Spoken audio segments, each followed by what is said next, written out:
looking into it. I'm just setting it up front. Another notion here, primarily attributable to the person who brought it out, they were doing it a little hard. Operating a line or operating direction to threaten alternative objectives. In other words, what you want to do is put your force and go between alternative objectives, the idea being. The other guy doesn't know which one you're going to go for, so he spreads his force out. The last moment then, you take your force operating against a fraction of his. It's the way of getting strength against weakness. In other words, put your adversary in the horns of the dilemma. Basic idea. I'll also point out, Little Hart didn't even understand his own idea. I'll bring that up later on. He actually drew that idea from Bourset and also from Sherman's operations in the South during the Civil War. He drew it from, he admits it. He puts that right in front of him. In any case, another notion here, concentrate direct artillery fire on key points of the force. They didn't have much indirect in it. The idea is to concentrate it, and then of course you get a rupture, and then you go through and roll them up from the flanks and the rear. And of course the action statements here. Napoleon was familiar with all these people. I'll let you read it. Might want to get over there. And note the key idea here, Napoleon. Ambiguity, deception, and rapid, easy movement. These are the input in order to achieve surprises and output. If I have an ambiguity, deception, quickness, or speed, those are the kind of things you put those together. That's the ingredients through which you get your surprise. Now, very often in military literature, you see them describe deception and speed. They hardly ever mention ambiguity, and I'll show you later on, ambiguity may be even more important than deception. There are certain ways it's more important, more powerful, more leverage. I can tell you what it is now. We're going to bring that out. Not hiding it. We just want to get some more information. We'll bring that out, why I'm making that statement. And then, of course, guerrillas, in more informal ways, exploited these same notions. Less formality in order to leverage your adversary. But there's another way you can interpret this chart. Plan in several branches. You can think that as a form of variety. Rapidity, cohesion is a form of harmony. Dispersion, concentration, another form of variety. Operating a line to threaten alternative objectives. Harmony plus variety. So knowing that, let's leave the top of this alone, rewrite the action statements here. Doesn't mean that these statements are incorrect, I just want to give you a richer view. So the top's the same, and all I've done is rewritten the action statement.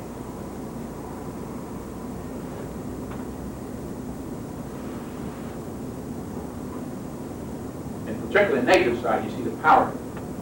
You use these things to generate certain things, but if you substitute variety and harmony for uniformity, then what happens? You become less adaptable, more predictable. That's what Napoleon did. Time went on. Lost his ability to adapt, became more predictable, adversaries were able to use it against him. It's only a very general statement. We're going to pin that down. We'll talk about Napoleon. And once again, well.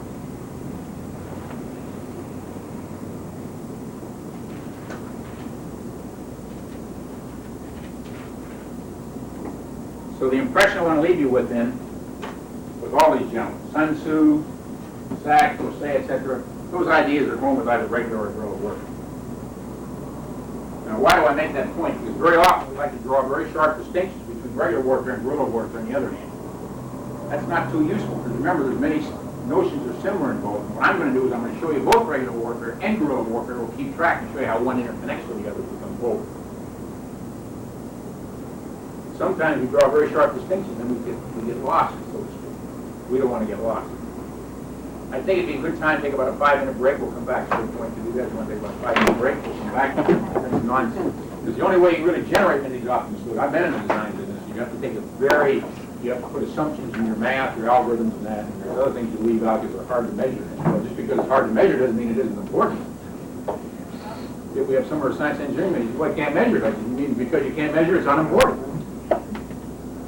No, it's important. I said, well, then, why are we making this sort of thing so optimal? If that's important, it's not included. How do we know it's optimal?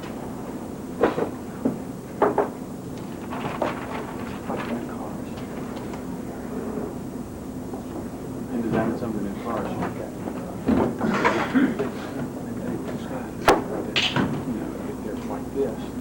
Okay, here's where we left off. Let's go right to the next part. Now what I want to do is I want to talk to you What we're going to look at next, what I call the three giants of the 19th century. First, Napoleon, the super practitioner. Next, Clausewitz, the philosopher on war. And next, Germany, sometimes called the systemite on war. You might say, these guys have been around a long time. And for a couple of reasons. One, they had a very pervasive influence upon the way we look at war and conflict. In other words, things that are inculcated, this just came out of their time in a very pervasive way. Not all good. In other words, maybe hanging on to some images and views that are causing us difficulty. And when you have images or views that cause you difficulties, you might want to get new images or views. Otherwise, you have a prescription for defeat. As a matter of fact, one of the reasons why the communists have done so well against us is not because they're so clever, it's because we've been acting like mastodons in some way. How did it happen? Got to keep that in mind. I want you to keep that in mind all the way through. Now, we don't want to overthrow certain traditional values, obviously. We don't want to retain those things that are going to destroy us. We have to keep that in mind. Okay, with that in mind, I want to look at these three people. And as I already said, because they have very pervasive influence, we want to get to see what that pervasive influence is. Maybe get some insight as to maybe how we can think of it. Okay, with that in mind, first Napoleon, the super practitioner. When you look at Napoleon, you have to remember when he came on the scene, there were certain things that were already available to him, what I call the Revolutionary Army gifts to Napoleon, right here in his Art of War. First of all, we're talking about the period of the Revolution. In other words, the peasants are going to get a piece of the action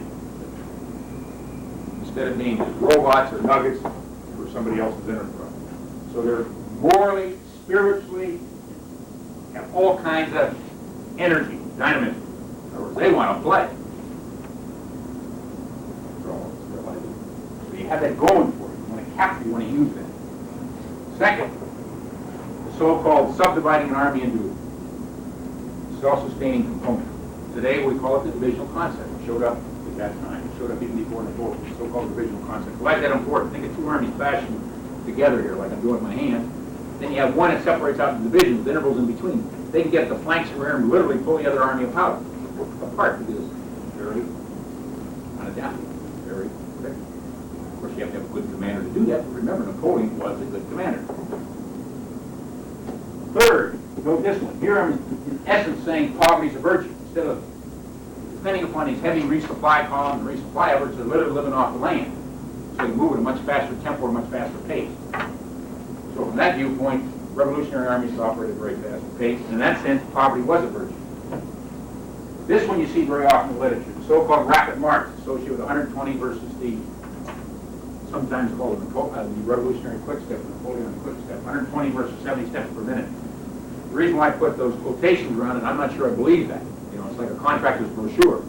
Just because it's in there doesn't mean it's true.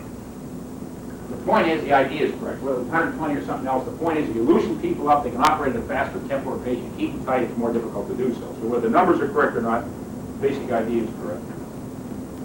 And the idea of the discontinued adherence to the so-called 1791 drill regulations. The regulations which prescribe the use of line and column for fighting and for movement and evolutions between one and the other. The idea being so you get some kind of leverage over your adversary. They initially came out in 1788. They were modified, came out in their final form in 1791, and lasted until 1830, 1831, for a 40-year period. In other words, they were in effect before Napoleon and were in effect after Napoleon. But there was a period there where they didn't adhere to them. We'll get to that. And so if you pull all this together, here's the advantage you get over your adversary if he hasn't done these kinds of things. In other words, you get a mobility of force much better than your adversary. And it raises a rather important question, particularly with respect to Napoleon. How did he exploit this superior mobility and fluidity of force? Because his warfare is characterized with mobility, fluidity, quickness, etc. So how did he exploit that? We're going to get into that right now. So let's dive into that. So I want you to look at this chart here. A little snapshot of what I call an aspect of his war. Well, sorry, I'll just move it over. We'll pull the right side over after we look at the left side. Fairly busy chart here. The general features: plan of resolution, security, strategic dispersion, attack concentration, and vigorous offensive action. I'll let you read it, and then I'll comment on it on the left side. Don't read the right side. I'll get that.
Okay, let's look at the first bullet here.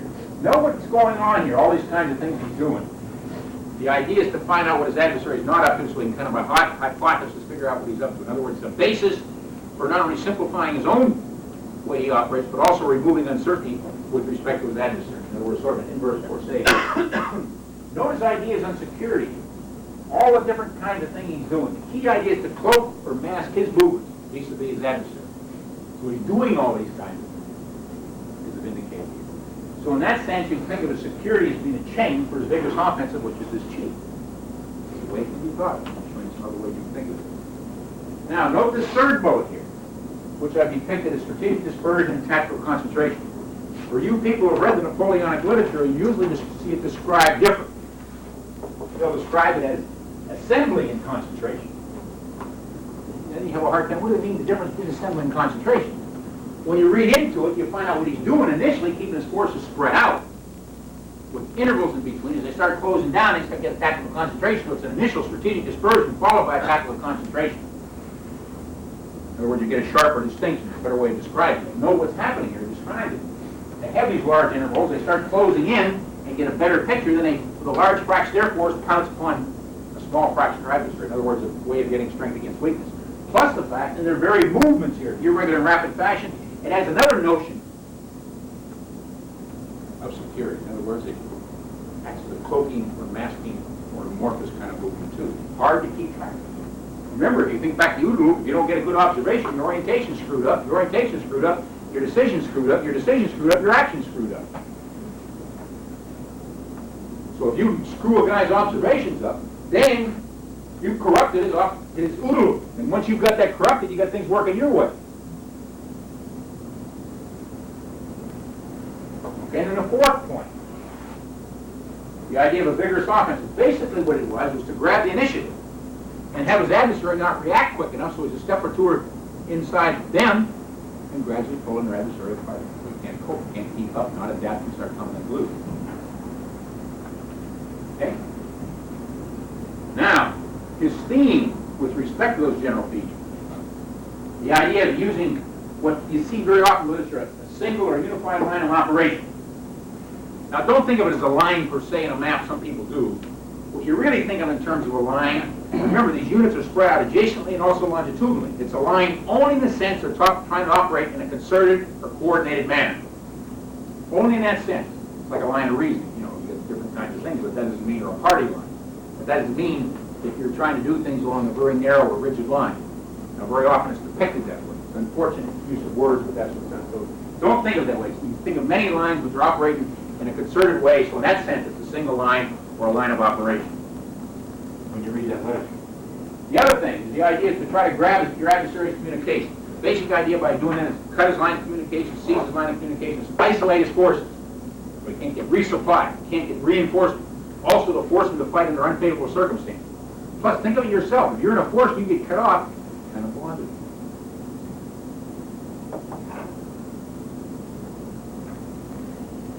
Talking about very human kind of thing. And then, as a result of that, employ a fraction of your force in order to divert, grab his attention, and hold him down. Then, the other portion of your force is go into his flank, go into his center, in order to pull him apart, whatever is the weak or vulnerable points. So you begin to see here, this is a Cheng and Chi. There's your Cheng, there's your Chi. You can see it right there. You have a Cheng and Chi operation there. I might add at this point, Sun Tzu was translated into French in Paris in 1772 and later on again in 1782 by the Jesuits, which revealed two things. The Chinese suspected the Jesuits were spies, and they were. And two, the other point is, it's very often suggested, no proof, people think that Napoleon did read Sun Tzu's Art of War. And you look at some of those operations, they have some of that character, but we really don't know. At least it hasn't been uncovered to this day. But there is some suspicion because he read so many things military at that particular time. And the next point here, note this, set up supporting centers or base of operations, or local depots. Well, they didn't have formal bases, they have formal resupply efforts. What they would do as they conquer territory and set up in foraging area, they'd set up local depots or local bases of operations. They would set them up such that they'd have alternative lines of communication. Wouldn't only have one line of communication, but alternative. So they have one cut off, they can appeal to another one for resupply. You can see what that does. That frees up their freedom of maneuver, frees up their action. It gives them leverage against their adversary. Also makes them more unpredictable. Or more uncertain, though. In any case, his aim was quite simple. Destroy enemy armies. Remember what I said earlier. Terrain doesn't wage wars. Machines don't wage wars. People do when they use their mind. He's onto a partial truth here. He recognized if you take out the army, then you own the terrain. If you go up the terrain, you have to fight the army again and again. So in that sense, he was correct. Didn't have it all. If you look at his operations down in Spain, remember, he destroyed the Spanish army, then he had to fight the guerrillas and lost the guerrilla war. So it's not only the formal instruments you have to fight, you also have to fight the what? Informal instruments. Or the irregulars, whether it be guerrillas, people, dirty tricks, whatever it might be. Or today we have terrorists, all that kind of thing. It causes a problem. But he did have a partial truth. But he tended to think of it more of a formal instruments, as they did back in the latter part of the 18th century, early part of the 19th century. We see that kind of thing. But note these operations up here. I'll show you some schematics here for you. Tie them up in one direction, hose them over here. Chain the chain. Let me show you a schematic, what I call an idealized schematic of his. And I lifted this right out of the book as indicated at the bottom there. The only thing I added is the chain the chain. And what we see is what we call a stratagem delta. Here's a pinning force here. His maneuver force comes back, cuts off the lines of communications, pulls in behind him. They put the pressure on, pull the guy apart. Well, that one by me again. Okay, you have a pinning force here to tie up your adversary. Get, grab his attention, force him direct. In the meantime, you go down this maneuver force, comes in the back door here, cuts off his lines of communications as one move, a part of the force, the rest of it pulls back in. So these people can't interfere. So now they have these people isolated. So as they try to adjust this, these other people put more pressure on in order to pull your adversary apart. In other words, they're trying to adjust under very trying circumstances. What battle was that? No, this is just a schematic. This is a method that you would apply over and over again in many battles, different ways. You see that kind of thing. That's one notion. I'm just trying to depict the chain and chi operation. Remember Patton said, hold them by the nose, kick them in the rear. You're to hold them by the nose, kick them in the rear. Okay, another operation called the strategy of central position. If his adversary was spread out a little bit, or two forces there, a large interval in between, he would strike into that interval and then set in what he calls an SA, a secondary attack here to keep these people tied up. Use a major force in his force in order to grab these people and try to defeat them, and then after he did that, swing back to the other force. Well, that sounds nice and dandy, but there's a hidden assumption there. You're not going to get away with that unless you can operate at a faster tempo or pace than your adversary. That's not explicitly in that diagram. You've got to remember there's a hidden assumption there. Providing you operate at a faster tempo or pace, you can do that. Remember the Mongols did that kind of stuff too. But if your operation is slow in that, you're not going to be able to play that game. Okay? Okay, with that in mind, now let's step down to his tactics. And what I'm showing you here, early example of an example of his early tactics, and an example of his later tactics here. And they were so beautifully stated, I thought I would just take the quotes. The underlines are mine for emphasis.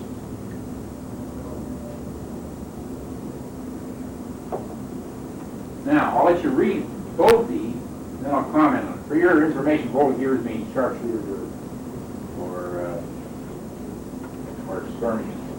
In any case, I'll let you read it and I'll comment on it. Read the left and then read the right, I want to comment on it.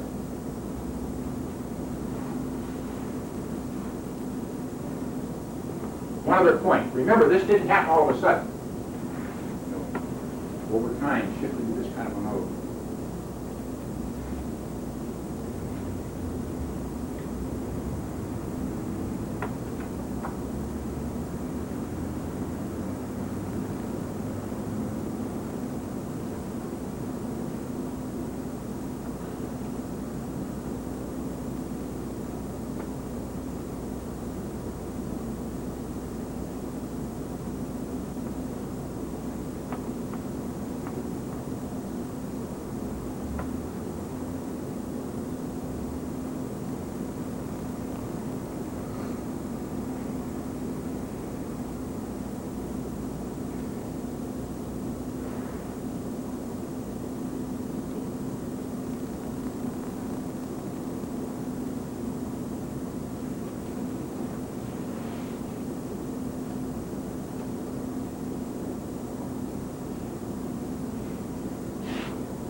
side. These two underlines really, or literally, capture the essence of the statement. Note this, a general rather than minutely regulated mission.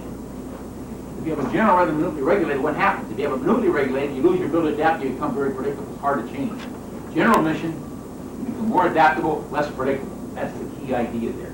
And with that more adaptable, less predictable, then you can start exploiting his so-called the chinks in his armor. In other words, exploit his weaknesses, his vulnerabilities. Now let's go to the right side. Heavy bombardment, you're attacking his strength. Vanishing away. Not only that, note then, the secret of these is careful timing, coordination. Here you are in a confusion and combat, you have everything carefully timed. Hard to do.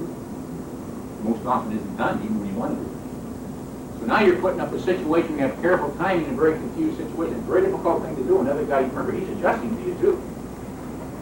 So the point is, here we see heavy bombardment going strength against strength. You got these very carefully timed, more minutely regulated missions, which means you become less adaptable, more predictable.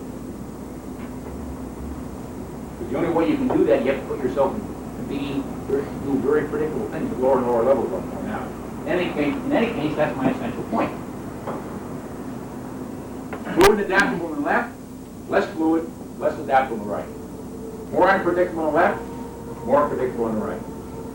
So we see the evolution of his tactics over time taking place. So, let's critique that. Obviously, there's some questions related to that. Why? Begin the answer here. So when you look at Napoleon, begin with critique, you find out he did exploit ambiguity, deception, both at the strategic level. He did a beautiful work all the way up to Waterloo. Unfortunately, on the tactical level, he started going back to what I call more formal battering ram methods. As a matter of fact, he reinstalled the 1791 drill regulations, and even in a very heavy-handed fashion. Why? Napoleon emphasized the conduct of war from the top down. He wanted to get strategic success, initial strategic success, to gain grand tactical and tactical. And to do that, he set up what we call a highly centralized command and control system, as indicated here, where he kept the grand design in his mind. His own marshals and generals didn't know what that was. Now, why would somebody do that? Because it gives them control over his inferiors, so they can't deviate too far. Otherwise, they'll blow the whole thing apart. It's a control mechanism. Well, if they know that, and they're going to get in trouble, what are they going to do? Typically, they just pass that right down the chain of command. Any organization does that, so you get more rigid, less fluid at the bottom level, lower and lower level. And the result's not too surprising. The strategic maneuvers, even though they're very gifted, after concentration, your tactical maneuvers become, with quotes around maneuvers there, become stereotyped now. Hence, it became very difficult as time went on to gain that tactical victory, secure that tactical victory. Let me give you an example where they didn't adapt. In Spain, for example, Wellington, when he went against Napoleon's forces, one of his favorite schemes was to put his troops on a reverse slope with a heavy skirmisher screen. Well, if you put on a reverse slope, then it's kind of hard to observe how they're deployed or arrayed against you. Plus, that's one thing. So, if observation-wise, you have a disadvantage. The other point is, it's very difficult for you to savage them, so to speak, with your own artillery on reverse slope. Plus, a heavy skirmisher screen. With a skirmisher screen, then you can see what Napoleon was up to. Well, what happened when you come over the slope, correct, they'd be ready for him to beat the hell out of him when they come over the slope. Guess what? Same technique Wellington used against him at Waterloo later on. The point is, Napoleon didn't adapt. Still used the same assault formation.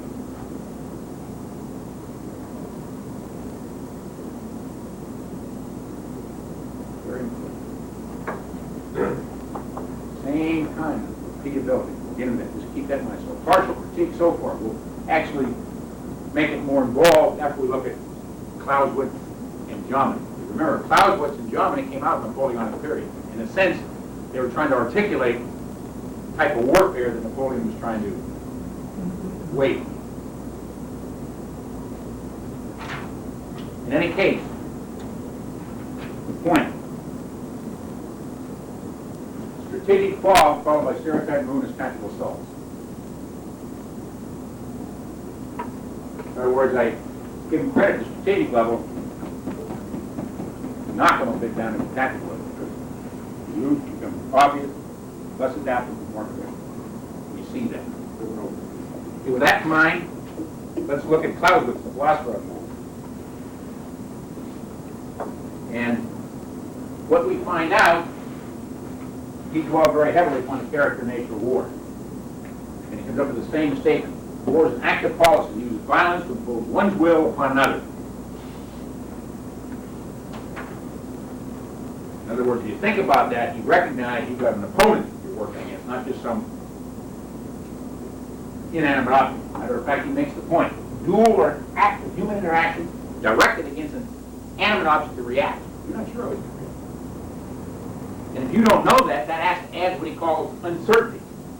Uncertainty of information acts as an impediment to vigorous activity. In other words, if you're uncertain, you have doubt, it acts as an impediment to activity. And he describes some of those things that add to that. Psychological aspects of uncertainty. Psychological moral forces, in fact. Describes three kinds. Danger, intelligence, you're describing mental, and emotional factors. And emotional